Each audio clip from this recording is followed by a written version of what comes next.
You've likely heard your child's school has a zero-tolerance policy when it comes to bad behavior in the classroom.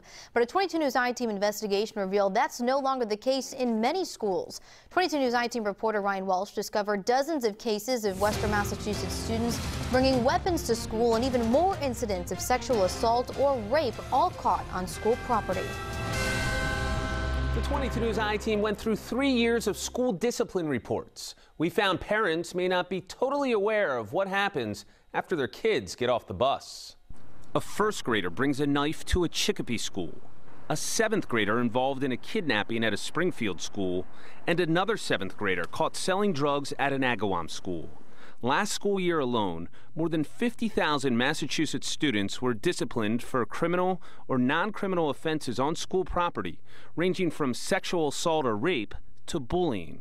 Schools send their discipline report to the state each year, but parents aren't always made aware of what happens in their child's school. When we make a decision about whether to share that information publicly, it needs to be a serious incident. And not to say that every discipline infraction couldn't be considered serious, but if we're able to get the student and the family together to talk about what next steps will be to ensure their safety and the safety around them, then oftentimes we keep it in-house. A parent might say, why, if we're going to find out later, why not find out when it happens? Yeah, oftentimes I think what happens is you end up pushing the panic button. Some parents may want to have students causing these problems removed from the classroom.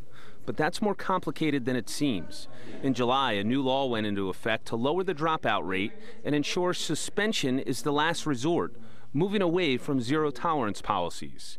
In the 2013-14 school year, close to 4% of all Massachusetts students received out-of-school suspension. Joan Mischino is the executive director of the Massachusetts Appleseed Center for Law and Justice.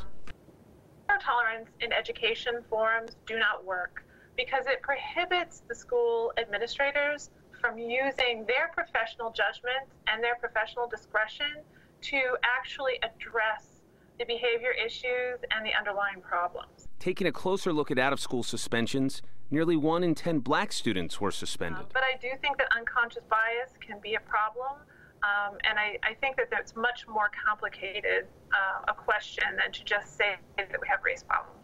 Eric Johnson is a school resource officer in West Springfield. He believes keeping kids in school helps them keep on the right path.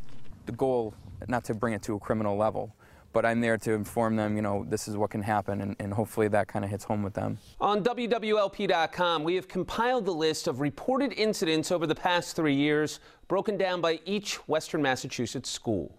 I'm Ryan Walsh, working for you with the 22 News I-Team.